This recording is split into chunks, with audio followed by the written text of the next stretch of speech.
कृष्ण और रुक्मिणी।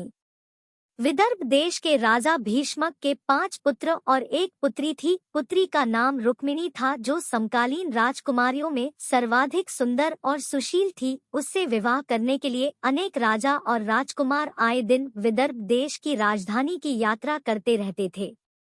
उन दिनों कृष्ण के रूप, सौंदर्य, गुणों और पराक्रम की गाथाएं समस्त भरत खंड में गूंज रही थी। राजकुमारी रुक्मिणी अपनी किशोरावस्था से ही कृष्ण के संबंध में सुनती चली आई थी, इसलिए उसके मन में कृष्ण के लिए एक विशिष्ट स्थान बन गया था। फिर जब वह युवती बन गई तो उसने अनुभव किया कि तीनों लोक में कृष्ण से श्रेष्ठ वर उसके लिए कोई नहीं हो सकता, इसलिए उसने मन ही मन कृष्ण को अपना पति मान लिया। रुक्मिणी के पिता और माता भी चाहते थे कि उनकी पुत्री का विवाह कृष्ण के साथ हो, लेकिन रुक्मिणी के बड़े भाई रुक्मी की मित्रता शिशुपाल और जरासंध जैसे उन राजाओं के साथ थी जो कृष्ण को अपना सबसे बड़ा शत्रु मानते थे। उन राजाओं को कृष्ण के हाथों कई बार पराजय का सामना करना पड़ा था, फिर भी उनकी शत्रुता की आग बुझ नहीं पाई थी। जब रुक्मी को यह पता चला कि उसकी बहन कृष्ण के साथ विवाह करना चाहती है और उसके माता पिता भी इससे सहमत है, तो उसने एक दिन राजसभा में घोषणा कर दी कि उसकी बहन रुक्मिणी का विवाह चेदी देश के राजा शिशुपाल के साथ होगा। इस घोषणा के साथ ही उसने अपने पिता भीष्मक को धमकी दे डाली कि अगर उन्होंने उसकी घोषणा का विरोध किया तो वह उन्हें राज सिंहासन से हटाकर राज्य पर अधिकार कर लेगा और फिर जबरदस्ती रुक्मिणी का विवाह शिशुपाल के साथ कर देगा। राजा भीष्मक को अपने राज्य जाने की तो उतनी चिंता नहीं थी जितनी चिंता अपनी प्रजा के कल्याण की थी। वह अच्छी तरह जानते थे कि रुक्मी के राजा बनते ही राज्य की वही हालत हो जाएगी जो शिशुपाल और बाणसुर जैसे अत्याचारी और निरंकुश राजाओं के राज्य की है। यह सब सोचकर उन्होंने रुक्मी की घोषणा का विरोध नहीं किया। रुक्मी ने उसी समय कुल पुरोहित से विवाह की तिथि निश्चित कराई और शिशुपाल के पास संदेश भिजवा दिया कि वह अपने मित्र राजाओं को बारात में लेकर आए और राजकुमारी रुक्मिणी को विवाह कर ले जाए।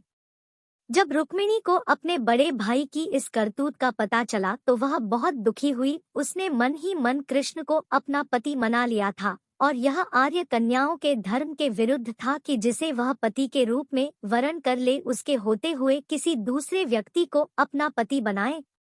सोच विचार करने के बाद उसने अपने एक विश्वस्त ब्राह्मण को बुलाया और उससे कहा कि वह द्वारिका में कृष्ण के पास जाए और उन्हें यह संदेश दे दे कि रुक्मिणी वर्षों पहले से उनका अपने पति के रूप में वरण कर चुकी है, लेकिन उसका बड़ा भाई रुक्मी बलपूर्वक उसका विवाह शिशुपाल के साथ कर देना चाहता है, इसलिए कृष्ण आए और उसका हरण करके ले जाएं। यदि वह न आए तो वह अपने प्राणों का अंत कर देगी।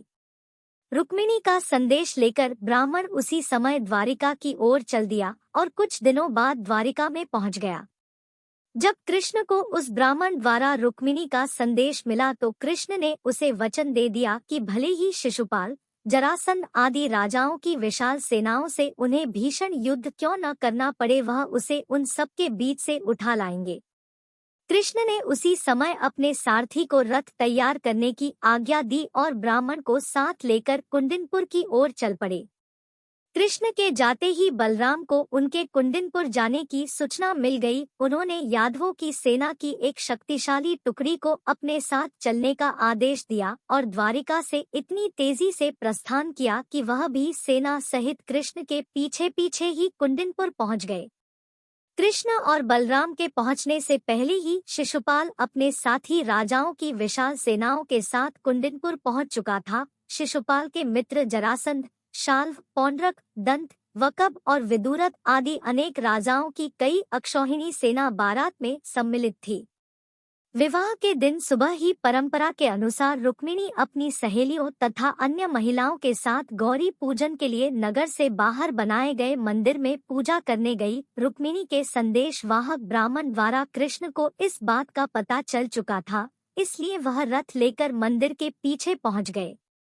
पूजा करने के बाद रुक्मिणी जैसे ही मंदिर से निकली, कृष्ण ने उन्हें उठाकर अपने रथ में बैठा लिया। रुक्मिणी के साथ आए सैनिक देखते ही रह गए।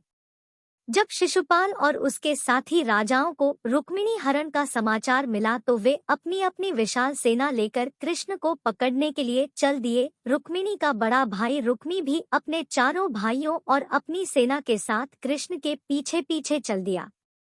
नगर से कुछ दूर निकलते ही यादवों की सेना दिखाई देने लगी। अपने पीछे आती हुई सेनाओं को देखते ही बलराम ने अपनी सेना को आदेश दिया कि आक्रमणकारी सेनाओं को खदेड़कर भगा दो। यादव सेना के सैनिकों ने पलटकर आक्रमणकारी सेनाओं की भीषण बाण वर्षा का उत्तर देना आरंभ कर दिया। देखते ही देखते भीषण संग्राम होने लगा। यदुवंशियों की थोड़ी से सेना ने शिशुपाल, जरासंध और उनके साथी राजाओं की विशाल सेनाओं पर इतनी भयंकर बाण वर्षा की कि वे सिर पर पांव रखकर भागने लगी।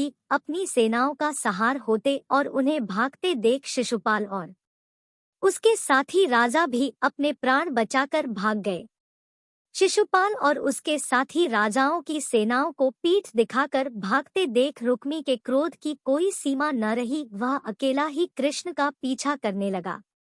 कृष्ण रुक्मी से युद्ध करना नहीं चाहते थे, लेकिन जब रुक्मी ने अपशब्द कहते हुए उन पर आक्रमण कर दिया तो विवश होकर कृष्ण को शस्त्र उठाने पड़े। उन्होंने पलक झपकते ही रुक्मी के रथ के घोड़ों और सारथी को मार डाला। रुक्मी भी उनके। हमारे इस वीडियो को अपने फेसबुक, व्हाट्सएप, इंस्टाग्राम पर जरूर शेयर करें। आप हमारे चैनल को जरूर सब्सक्राइब करें ताकि हमारे लेटेस्ट वीडियो की जानकारी आपको तत्काल मिल सके। धन्यवाद। आप सभी का दिन मंगलमय हो।